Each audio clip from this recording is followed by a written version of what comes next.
Beyond the estate cotests the ornate iron gates of the Blackwood estate stood tall and cold, severing the cacophony of the outside world from the hundreds of acres of coastal Massachusetts land.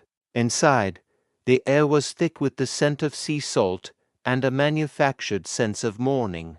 Arthur Blackwood, the most powerful man in New England, who held the lifeblood of the shipping and real estate industries in his palm, had drawn his final breath during a great storm. His death was reported as natural heart failure, but looking at the pale faces of his 4 children kneeling round the coffin, one thing was clear: they did not grieve for their father.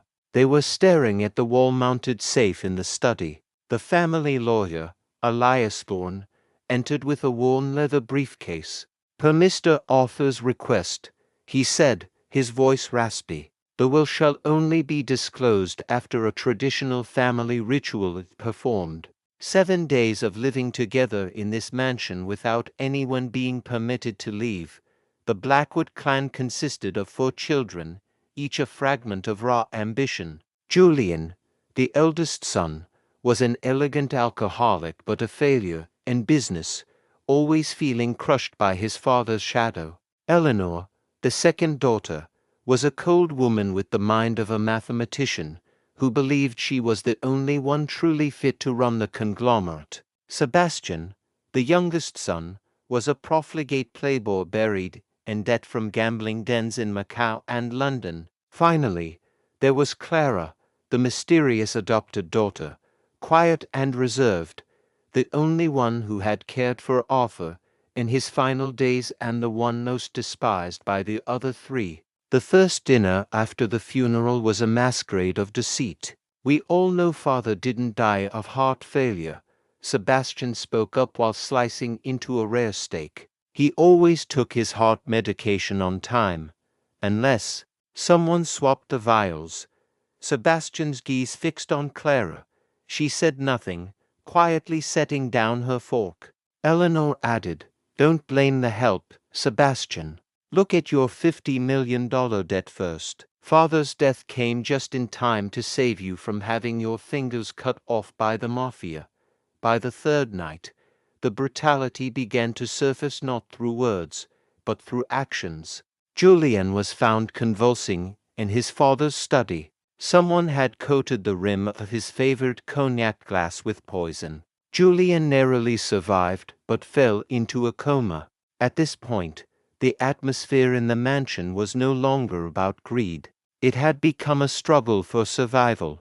The estate gates had been locked from the outside by a private security detail following the instructions of the will. They were trapped with a killer. Eleanor began searching every corner. She found a diary hidden beneath the floorboards of her father's bedroom. The final pages were written in a trembling hand. "They are not my children. They are vultures. The only child who truly carries Blackwood blood is not on this list." This riddle sent a shiver down Eleanor's spine.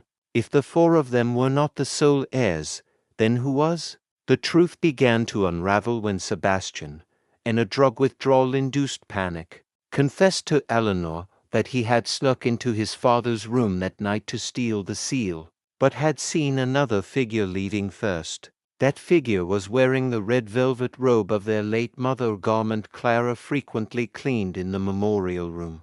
A hunt ensued through the shadows of the mansion. Eleanor and Sebastian cornered Clara in the wine cellar. "What have you done?"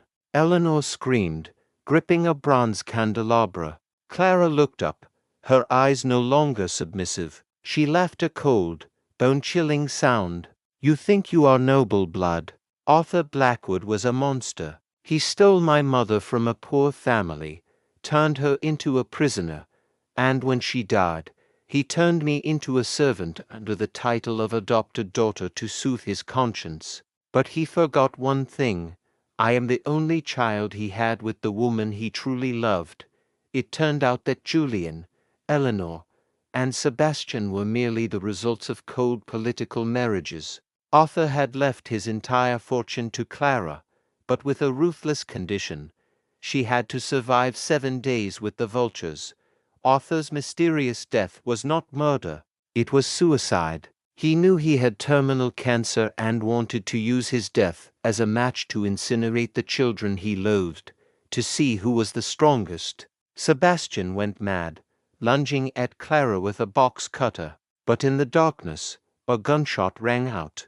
Elias Thorne stepped out from behind the vintage wine barrels. "I am sorry, Sebastian," Elias said coldly. "My duty is to execute the will, and the will states, if anyone attacks the official heir, they are to be eliminated."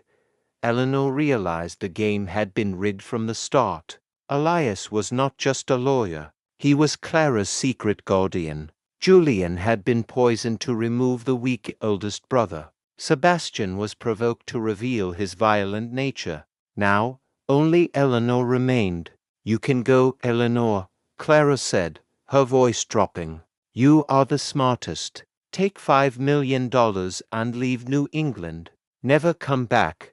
Eleanor looked at the barrel of Elias's gun, then at the terrifying composure of Clara, the girl she once considered trash. Eleanor understood that in the Blackwood family, the winner was not the most cruel, but the most patient. On the morning of the 8th day, the fog thinned over the New England coast. The iron gates of the Blackwood estate swung open. Eleanor stepped out with a small suitcase, her hair noticeably gray after just one night. Julian remained in the hospital, and Sebastian lay further in the family crypt under the guise of an accident. Clara stood on the highest balcony, looking down at the vast lands that now belonged to her. In her hand, she held the family signet ring, the symbol of ultimate power. Behind the estate gates, the war had ended, but Arthur Blackwood's ghost remained, lingering in the hollow corridors, whispering a grim truth. Wealth does not build a family. It only builds a gilded cage where the winner is merely the new jailer. The story of the Blackwoods became a legend in New England, not of wealth, but of retribution. Every brick of the mansion was soaked in the sweat, tears, and blood of those who tried to touch the crown. Clara looked toward the horizon where the sun was rising, realizing that from now on, she would never have a peaceful night's sleep. She knew better than anyone the price of stepping through those gates to become a true Blackwood. The war for inheritance had closed, but the solitude of power was just beginning to take root in the young woman's soul, transforming her into a perfect replica of the father she once hated.